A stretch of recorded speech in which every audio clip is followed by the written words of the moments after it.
it's Luke Bowman here. Welcome to my instruction video for Spank It by Greg Koch. If you haven't heard of Greg, stop watching this video right now and go and check him out. He's a truly fantastic player and what seems to be a great guy as well. Watch some of the interviews with him. But go and download his stuff and have a listen. You won't be sorry. I chose this video. I recently got this guitar here, this Reverend guitar. It's one of Greg's signature guitars, the Gristle Master, based on a Telecaster. I've always loved the sound of a Telly. I've had a few Fenders in the past, never really got on with them, so I thought I'd give this a try, and I love it. It's a wonderful guitar, sounds amazing. The neck, fantastic. I don't know about the profile or the radius, it just feels fantastic. In terms of the electronics, it's got Fishman pickups on, the usual three-way switch on the Telly.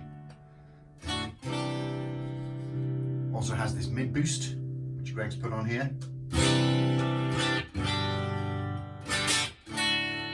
Probably doesn't sound great, I'm just playing through a very clean amp at the moment, but it sounds fantastic, the guitar.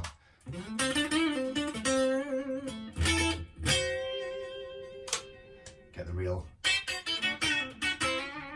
twang as well to it. So if you haven't tried one of these guitars, do check them out because they are really good to play and sound fantastic. Okay, so we're going to go through the main riff from Spank It. This is a great song, a lot of chicken picking, a lot of double stops going on here. I'm not a chicken picking expert.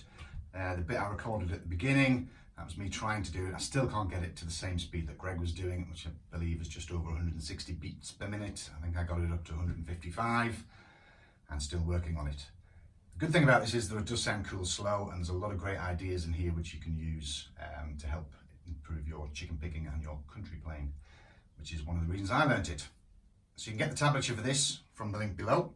Please get yourself a copy. I will have it on the screen as usual as we're going along. So we get zoomed in and we'll look at the first part. The track is in the key of A. So if we look at the first bar, which is repeated a number of times, this is kind of the main riff. Okay, if we look at the picking hand here, Greg, when he's playing it, he's not using a pick. He's using his thumb and his fingers, so very much finger picking it. I guess I'm using a kind of hybrid picking. I am using the pick and also using my middle and ring finger on my right hand here. How you do it is up to you. Try learning it maybe the way I'm showing you, and if you can do it a different way or a better way that works for you, by all means do that. So, first part, I'm playing the A string, open A string with pick. And then with my middle and ring finger, I'm playing 2nd fret, D string, 2nd fret, G string. So it's A power chord. The benefit of playing it with your fingers is you can give it a bit of a snap. Next part, again with these two fingers. So it's the open strings, open D, open G. And then an F sharp and a C. So that's 4th fret on the D string and 5th fret on the G string. I'm playing them here with my 1st and my 2nd. So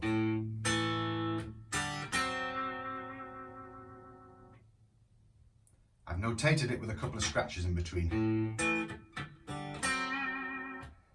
When you're playing it fast, it's quite difficult to get those scratches in. So it's more just to show you the timing of it if you're playing it slowly.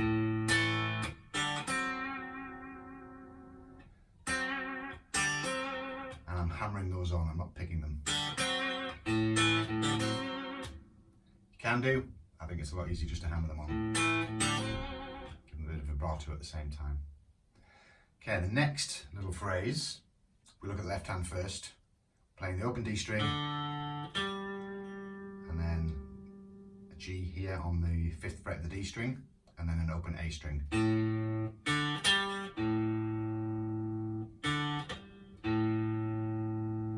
Now how I'm picking that, so I'm plucking that with my middle finger and hammering on, and then plucking the A with my pick.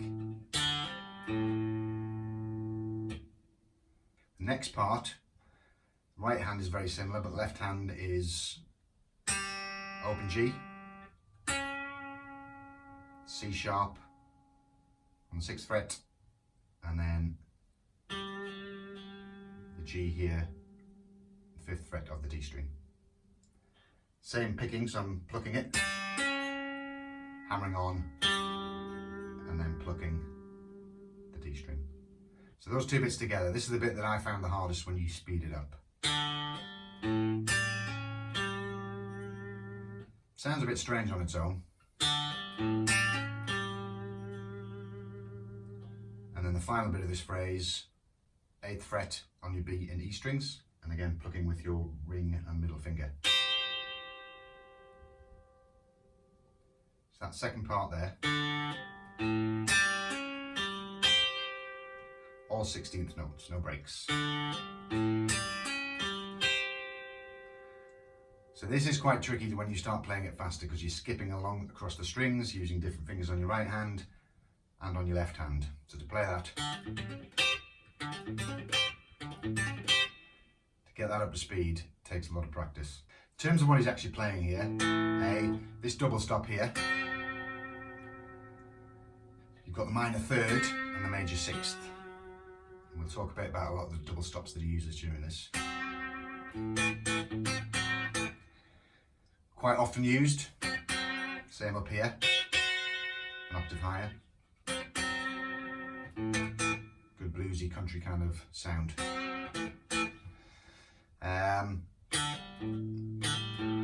Again, concentrating here on the dominant 7th, and then hammering on here the major 3rd to the dominant 7th, and then the 7th and the minor 3rd on the top. So it does give it that clashy sound. You've got some minor 3rds in there, some major 3rds, dominant 7ths, a lot of clashing going on, but when you play it all together, it sounds really good. Okay?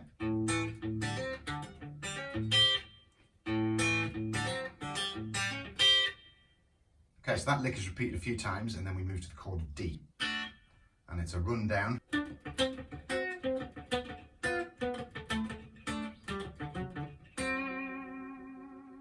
First two notes up here at the 12th fret, playing D to a C, and then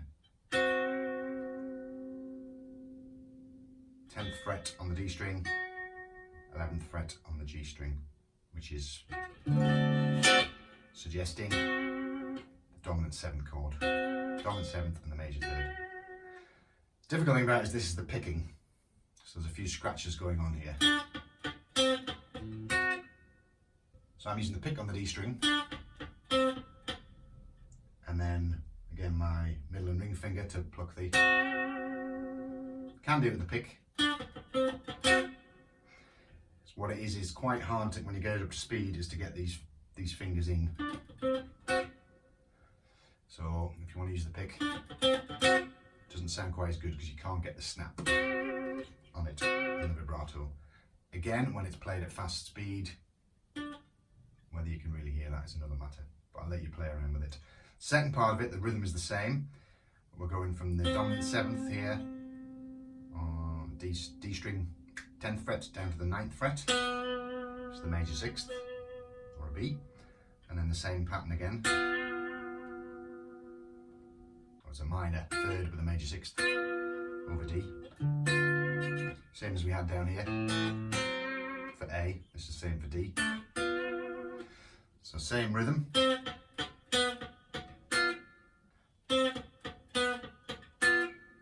So those two bits together.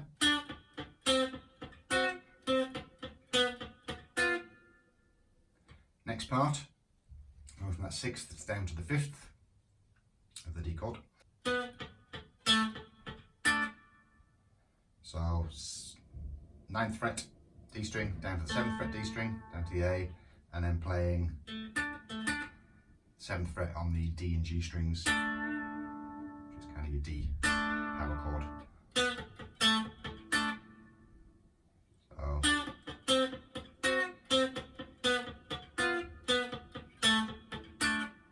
the last bit.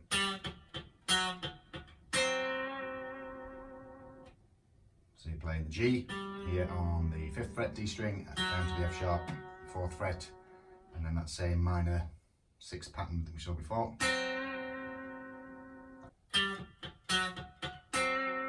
Same picking pattern all the way down.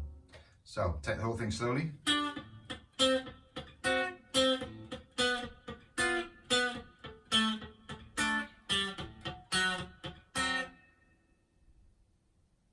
And then back to the twice. So then we go to the E chord and some double stops here. Play it slowly.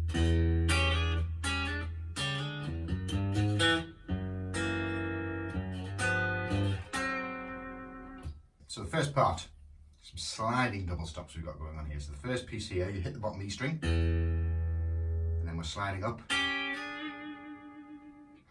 from the 6th fret G string and the 8th fret B string, sliding up 1 fret to the 7th fret G string, 9th fret B string. So again, this is, you could say that was like a minor 6. So you've got the minor 3rd of the E and the major 6th. It's sliding up to the dominant 7th and the major 3rd. Sounds good. So again, I'm hitting the E with the pick and then using my 2 fingers, middle and ring finger, to give them a snap. Next part, I'm keeping these fingers the same because it's when it gets fast, it's hard to start moving your fingers around. So I'm still using my 1st and 3rd finger, but this time we're only a fret apart. You could change it if you want, but I find it's easier to keep them the same. Moving across the string, 5th fret D string and the 6th fret G string, and then sliding it up 1 fret again. So 6th fret D string, 7th fret G string. Again, this is kind of implying the minor 6th. So you've got the minor 3rd of the E, the G and the C sharp. It's just inverted. So that stayed the same. You moved your G down to there. Sliding up again to the major 3rd and the dominant 7, which is this inverted. So do note the little pause in between, just to get the rhythm correct. And the next one, so I'm using the same fingering, both hands. Again, we've skipped over a string, 4th fret A string, 5th fret D string, sliding up to the 5th fret A string, 6th fret D string. Guess what? Here we have the minor 6th again. So we've got the major 6th chord here, the note here, the C sharp, and the minor 3rd, and we're sliding it up to the dominant 7th and the major 3rd. So it's kind of the same thing that he's doing all the way through here, just inverting them. Cool little trick that you can start putting in some of your own licks. Sounds very good. So the next part, I hammer this on. It's a lot quicker than trying to pick it. Hit the bottom E string, 2nd fret, 3rd fret, 4th fret, and then the E here on the 2nd fret of the D string. If you were to pick it.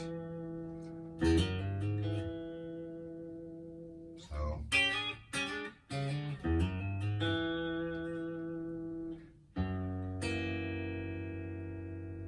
then we have first finger on the 2nd fret of the bottom E, 2nd finger here on the 2nd fret of your D string, 3rd fret finger on the 3rd fret of your G string. And again, I'm hitting bottom string with my pick, and the other 2 strings with my middle and ring fingers. So this is an F sharp dominant 7. So we've gone from the E to F sharp dominant 7. And then we're moving this up a fret. So just moving up for 1 fret.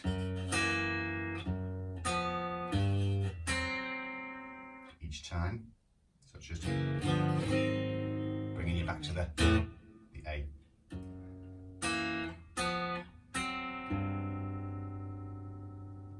So we finish off with another double stop lick back over the A chord. We start up here at the 7th fret on the B string and the 8th fret on the E string. Again, I'm using these two fingers. It's just habit for me when I'm doing these double stops. Some of them are 1 fret apart, some of them are 2 frets apart. So you could do it that way, entirely up to you. So we're sliding up to the 8th fret and the 9th fret on the top of E. Once again, the major 6th of A, the F sharp, and the minor 3rd, sliding up to the dominant 7th and the major 3rd. The next part, Greg and the tablature as well, that I've put down, when I've looked at his videos, he plays it up here. So you're skipping over a string, 8th fret, 9th fret, on your G and your B, and sliding up. And that's basically your 5th and your root of your A chord.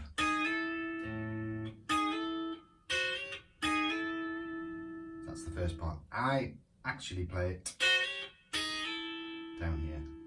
I just found it easier to come down here ready for the next part. Exactly the same notes, but I'm playing at the 4th fret on the B and E, and then sliding up to the A. So you're basically just sliding into an A chord. Next part. So your first finger on the 5th fret of the G string, and then on the 6th fret of the B string, and sliding it up 1 fret. So that is your A major 6th chord, sliding into your A major 6th from the minor. So we've got or. Next part, back to our minor 6th up to the dominant 7 in A, 4th fret D string, 5th fret G string, sliding up 1 fret, and then finally, so B down here, 2nd fret of the A string, and the F here on the 3rd fret of the D string, and sliding it up 1. So altogether,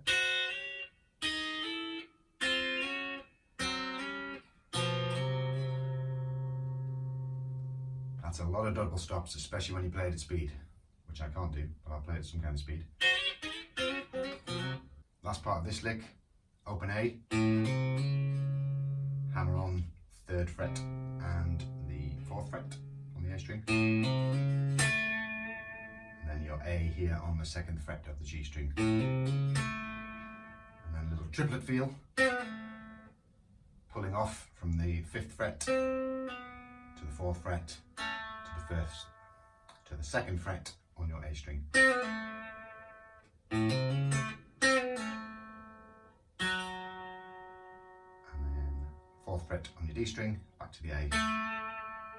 And then finishing with this chord. So you've got a G, open D, and then the A here on your 2nd fret of your G string. Again, I'm using anytime I'm playing 3 strings, I'm hitting the bottom one with the pick. To pick these. So that last little bit, it's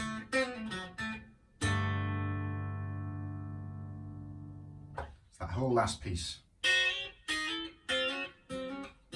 And then we go back into the main riff. Okay, lots in there. What I would recommend is that you learn this very slowly.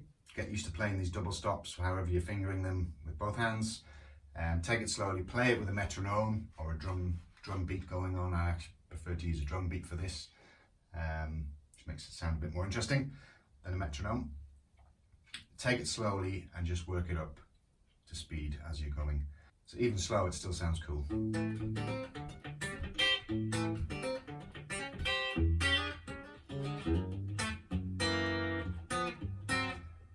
Notes. Hopefully that, along with the tablature, will give you enough to go on to work this out. If you have any questions, please do let me know. And thanks very much for watching. If you liked the video, please give it a like and subscribe to my channel if you haven't done so already. I also have a Facebook page and Instagram. Details are below. It'd be great if you could follow me on there too. Also let me know if there's anything else you would like me to cover. So far I've been concentrating on the Fearless Flyers. I am working on another video, another Corey Wong Fearless Flyers video, which will be coming along soon, but happy to do some other stuff as well. So let me know and I'll see what I can do.